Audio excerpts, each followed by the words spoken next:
Hello everyone, we're waiting for a farrier to come out this morning for Billy, and although I am a huge endorser of barefoot horses, there is a time and a place where a horse does need shoes on, and with Billy I think we've reached that point. If you've been following along for the last couple of weeks, months maybe, you'll know that I've been having real trouble with Billy's feet. First it was the thrush, then he had a huge abscess which underran the whole sole. His sole fell off. We've been going under the healing process, but it's just time to get a little bit more industrial with our methods. So my barefoot specialist actually recommended some shoes to me by a company called Duplo, and they specialise in composite horseshoes, so plastic coated horseshoes, which just have a little bit more give in them than a traditional steel shoe. The plastic just gives it a little bit more cushioning, which is especially important for Billy's navicular. The shoes that we've chosen are open-toed anyway, which means that even where the abscess was, I'll still be able to get in there and give it a really good clean and make sure that it's kept clean. So that's what's going on. I've got Billy in, I've given him a brush, look at that tail.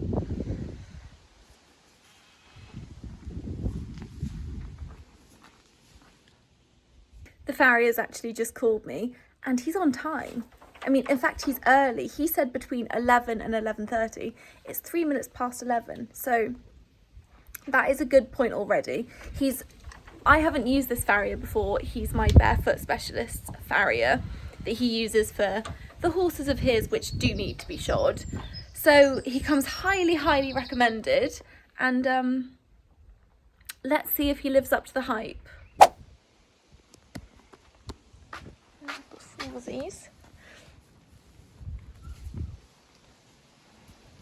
Is that your dog? In the van. Yeah. So these are the shoes. They're like a plastic, almost rubbery plastic coated metal, and it just gives a bit of cushioning, a bit of support. And I just think it's exciting, it's innovative. It's not just your typical steel shoe, and hopefully he'll find them really comfortable and it will solve his problems. Otis was being so unhelpful during this whole time. He was just getting in the way, trying to give the farrier a kiss, and it was just a nightmare. But Billy behaved impeccably, of course. That little slit in the front of his hoof, that's where he also cut the abscess out. I had to shut Otis away because before mentioned reasons. So yeah, we had to cut more of the abscess out of the front. I mean, I just can't believe how extensive this whole process has been. Like, the poor boy, I'm surprised he wasn't absolutely crippled.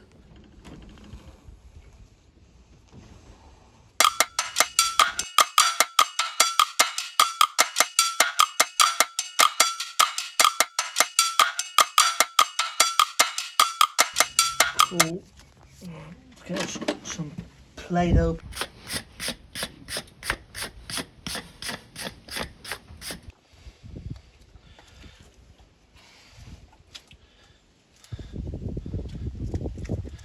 I put too much on for this one. Right.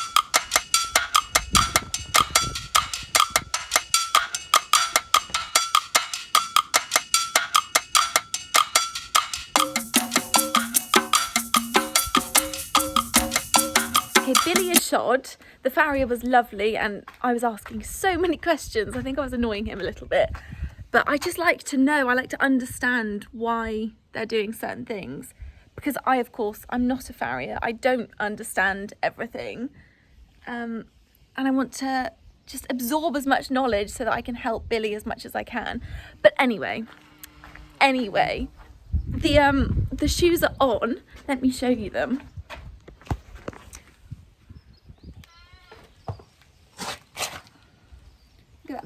That's the bad foot. what I need to do now, is poultice that foot. And the farrier said just hot poultice it for a couple of days, and then on the third day do a dry poultice, and then he should be fine to just go out. And then I said, well, it's going to get filled up with dirt and stuff when he goes out. And he's like, that's fine, as long as he comes in once a day and just has it thoroughly cleaned out and disinfected. He was like, use some Dettol, which we all know I'm a big fan of Dettol on feet, or some iodine. I've got plenty of iodine. So that's what we're going to do. I'm going to hot poultice it now and then put him back out in the field, but a new field, because I'm spraying the current field, doing it myself. So just whilst the kettle's boiling, and I've had to put my jumper on because when the sun goes in it's really chilly. But this is quite an interesting revelation. I asked the farrier about Billy's, like the top of his hoof. It's just been looking a bit strange for, well, since all this problem started. And he said that actually that's where an abscess has burst out. So he said the abscess has burst out here, and that's why there's like this band. But it's also burst out here. And he's dug out a little, there was all like black tar in that bit. So he's dug that out. And I just think, how enormous was this abscess to have burst out the bottom of his foot, travelled up the wall of his foot, and burst out the top? It's just crazy. And I said to him, I asked the farrier how long he thought that abscess had been building. Was it a few weeks? Was it a few months? And he was like, it's hard to say, but that's probably a few months that it's been building. And what he thought may have caused it, and obviously it's just speculation. Objection, speculation. Amber Heard, where are you? But he said what he thought would have been likely is that some gravel has gone into the bottom of the wall, and it's just pushed up and up and up and up, and it's got nowhere to go, and that's why it's caused so much devastation. So I am feeling very positive because I've got quite a few professionals now that have said I'm doing the right thing, it's all looking good, it's all on track. At no point has anybody said, oh my god, he's dying, which is my default when something happens to my horses. Like, it's the end. It's the end, but it's not. My hair is very dark. We're not going to talk about it because I don't know if I like it or not yet. It doesn't feel like me. I need to wash it a few more times and hopefully it'll lighten a bit, because it's quite striking and not necessarily in a positive way.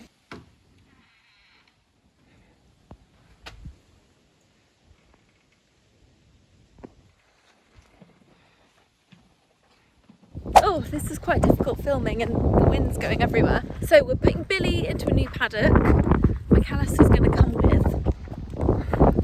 Guys, this isn't funny. So the horses are going into a new paddock. Billy's got his poultice on. Hopefully it stays on. And then I'm going to...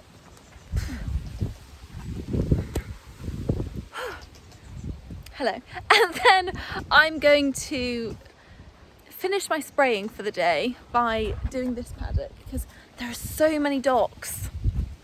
Crazy. So we've got a busy day ahead of us. The horses are going to be so happy they're in this paddock.